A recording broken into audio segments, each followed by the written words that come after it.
from time to time, I like to check in on my friend Bill Maher, the political comedian. Yuck, yuck, yuck, that makes me never want to tell a joke even remotely related to politics for the rest of my life. The guy who straight up, like, reads other people's jokes for the first time live on air and then laughs out loud at them.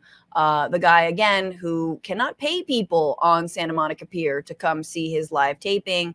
It's pretty sad. And of course, he's the guy who likes to reach across the aisle and have Milo Yiannopoulos and Elon Musk and just sort of crawl up Elon Musk's asshole and make Elon feel uncomfortable. Like, Elon is a guy who's so used to people living on his ass like barnacles, and even the interview that he did with Bill Maher made Elon uncomfortable. Like, I watched that whole thing we talked about on this show. Like, he was uncomfortable. So that's Bill Maher for you. He's fallen from grace, if you will, if there ever was any. So Bill Maher saw Barbie this weekend, and so did I. Oh my God, twins! And I love this movie. I really like this movie, and y'all know I hate Barbie. Barbie is a fascist, to quote the movie. That's right. They say the F word in the Barbie movie. I thought it was really, really good. It felt like kind of a 101 of gender studies that, yeah, sponsored by a massive corporation that has a lot to do with why people have complexes anyway, especially women. I'm not sure if any man in the real world ever felt like, I feel like Ken is like not a fully realized person, and like that really hurts. That's why I never played with Ken. It's like, no. And fucking, as I say in my stand-up, nobody wastes money on a Ken doll, all right? You can't even brush his hair. He's just there. And like, young girls aren't like into like muscles or abs. Although nearly 40-year-old me watching Ryan Gosling dance, yeah, I had to go by myself for a while. So I went to the bathroom and masturbated, and I came back. Look, it's a perfectly normal experience going to the movies. Okay, I digress. I'm sorry, this is getting out of hand. The point is, Bill Maher has an opinion about Barbie. He was very upset about the incredibly 1980, 1978 basic analysis of like sexism and patriarchy and like male domination and a lack of female representation and women having to cater to men in all aspects of their lives and trying to make themselves small and sit in the back seat and blah, blah, blah, blah, blah, all that shit. Like the most 101 stuff that feels like, I think surprisingly didn't feel bantery or preachy. And y'all know I'm a raging leftist. Like, I love preachy. Michael Moore films, love them. Are they preachy? Yeah, that's all they are. It's just a lot of preach. And I love it. This one, I was like waiting to feel, and it's so fucked. Because I think the one person they did dirty was the pregnant Barbie. Because I'm like, yo, let's represent. Like, get that pregnant Barbie a goddamn martini, okay? Because she can drink. Because in Barbie land, one drink is chill when you're pregnant. But,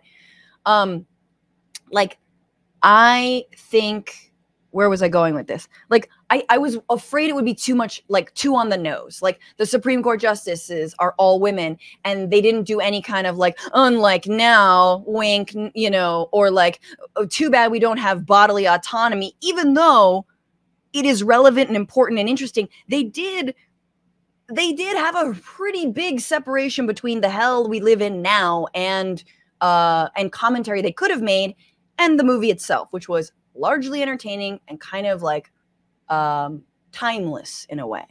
There, I said it. Mattel, sponsor the show.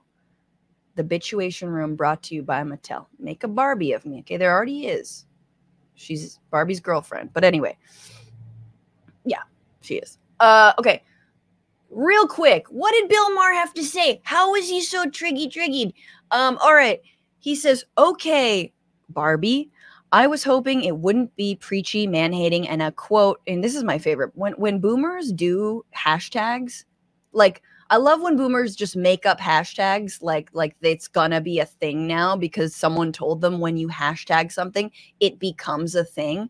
So his new thing is preachy, man-hating, and a hashtag zombie lie. Alas, it was all three. What is a zombie lie? Ooh, pray tell. Something that never was true, but certain people refuse to stop saying. Tax cuts for the rich increases revenues, etc. What? Oh God, oh God, oh God. So now he's just being like fragile as a non-billionaire and probably not even a millionaire. Or something that used to be true but no longer is. But certain people pretend it's true. Barbie is this kind of hashtag zombie lie. Spoiler alert, Barbie fights the patriarchy, right up to the Mattel board who created her, consisting of 12 white men. The patriarchy, except there is a Mattel board in real life. It's 7 men and 5 women. Okay, not perfect, even Steven, but not in the way the board in the movie would take place in 2022. And anyway, at the end, he's basically like, how could I know about the patriarchy? Ironically, I'm a man. That argument is so old and silly. Of course, none of us know exactly what others in life go through, but I can see the world around me. Look, I understand what women go through because guess what? I see women. I see them. Ergo. Look, I don't need to study like civil rights history. I see black people. Yeah, I see them. Like, word. Like, oh, you see them through your eyes of like, you know, sad boomer white dude privilege. Tight. I see women. I see the world around me. People, blah, blah, blah, blah. So basically he's back to the board. He's really obsessed with like the Mattel board is all men. And it's like, hey, excuse me, Bill? Hey, Bill, you okay? Bill, first of all, you okay? You okay, dude? Hey, come here, crack. So, here's the thing about like fiction, dude. Like sometimes it's like symbolic, you know? It's like not exactly what is in the real world, but they see when you I know you don't write jokes anymore, but sometimes when you write a joke or like a story, you use something called exaggeration, and it usually makes a point. It's kind of shorthand. Because if you don't do that, things just become kind of like boring. And just kind of like your show. So, and your like your takes on the internet. So anyway, speaking of shorthand, I could really help you edit this tweet down to just be like, I'm afraid and I did like it, but I still hate it. And I need you to think of me as relevant. Everyone's got to have a Barbie take. And yeah, this video will be clipped up to be my Barbie take. But I don't give a shit, man, because I'm not a millionaire and I don't have Bill Maher's platform. So, the best part about this whole thing is he liked it. I love the whole Barbie backlash is just dudes grappling with the fact that they liked it. And then they were like, what? Must think of an angle to prove why me liking it was just some grand propaganda ploy. It's okay. You can like it. It's a fucking Hollywood movie that made $1 billion by Time Warner Discovery, Zaslav.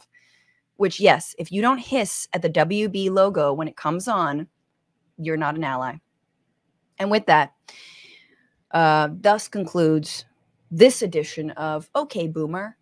What's going on, Frantifa? If you haven't already, subscribe to this channel right now. Hit that button. And also, you can become a patron and support the show every single week. Get access to bonus episodes and exclusive merchandise. Patreon.com/bitchuation room. Do it.